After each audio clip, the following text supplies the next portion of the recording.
Yeah, I want to ask you a question if I can. Sure. It doesn't go to the content of evidence at the inquiry. It goes to 8 comments you have made here in evidence. In this press conference, you've said very clearly that you regard the inquiry having all the powers it needs to get to the bottom of the matter, Yep. and that if it needed more powers, it should seek powers. In the VicPol submission that was lodged overnight, VicPol make it very clear in a number of reference points in their submission that there is not adequate powers to provide the full phone records of former Commissioner Graham Ashton. As we know, the inquiry only has his outgoing calls, not his ingoing calls. The VicPol submission asserts that prior to 2 o'clock there was a decision made in relation to the use of private security in hotel quarantine, and the VicPol submission assert that that decision was made and communicated to by an individual. They say someone in their submission at or around 1:12 p.m. and 1:22 p.m. and they say that the Inquiries Act, the Victorian Inquiries Act, doesn't give Jennifer Coate the powers to get to that point made by a former police commissioner that he was told by someone that a decision was made on that day in relation to private security. Does it still have, in your opinion, the powers it needs to get to the evidence of the incoming phone calls to Graham Ashton? Sure. Well, a couple of points. Firstly, former Chief Commissioner Graham Ashton's provided a written witness statement. He then appeared for a lengthy period of time and answered all the questions that were asked of him. That's the first point. So it's not like he's not been heard from. The second point I'd make is that, in my judgment, if former Judge Coate was of the view that she needed further powers, then she would ask for that through the appropriate channels. I don't believe there's been any request for additional powers or, if you like, the communication of a problem. So we think this is an issue we'd like to get to the bottom of, and we're limited in some way. I don't believe there's been any. That's not been the view that the board has put to government. That's very much on that. I know that's the view of perhaps Victoria Police. Submission. Yeah, and there are lots of submissions, but Victoria Police are not running this inquiry. The inquiry is being run by a former judge.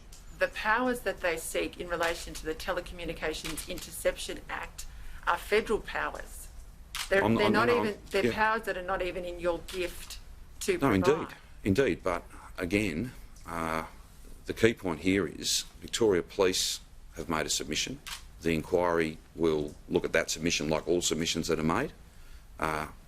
This sort of line of inquiry is not brand new. This has been, this issue is not being raised for the very first time. I think this would be known to the Board of Inquiry, and I'm just making the point to you that I think they're uniquely placed to know whether they have adequate powers or not. They certainly, and I'm not for a moment saying it would be my gift or the gift or something they could simply do. Commonwealth legislation, yes, absolutely, that's the point I'm making.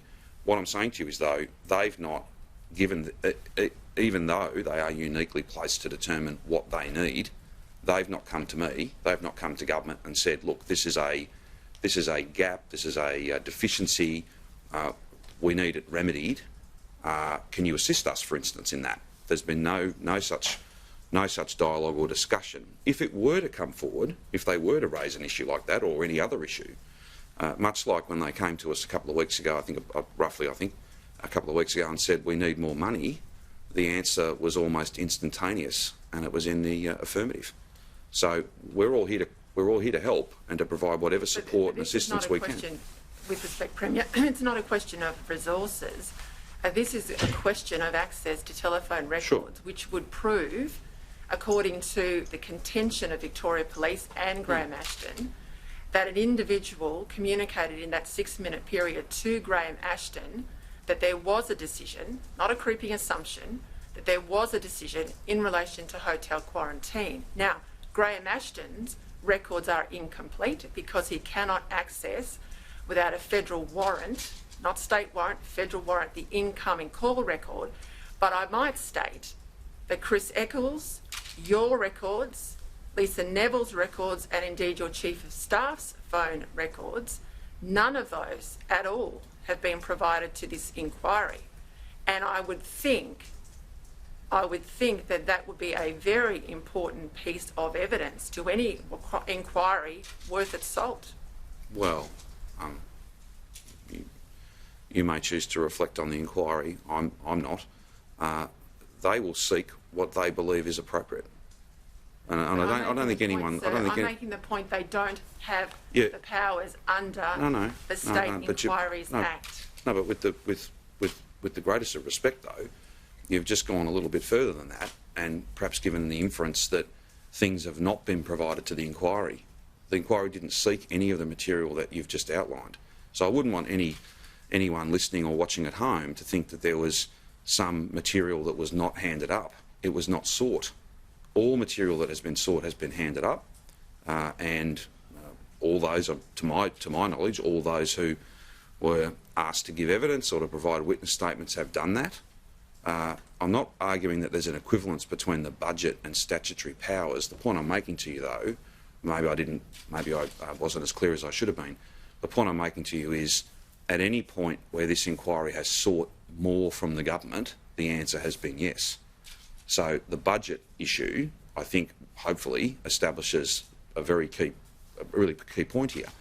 If a deficiency, if a problem were raised, then we would work as cooperatively as possible with former Judge Coate to try and remedy that. Whether it was within our gift or not, we are able to make representations to others, and we do that on a regular basis. So, Premier, but those matters have not been raised. Were you specifically asked for your phone records to be tendered to the inquiry?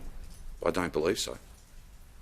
And do you know? And that's not a matter for me, though. That's a matter for the board. As to others, I can't answer for that. You'd have to speak to the board about what it is what they did and didn't seek, what they did and didn't ask for.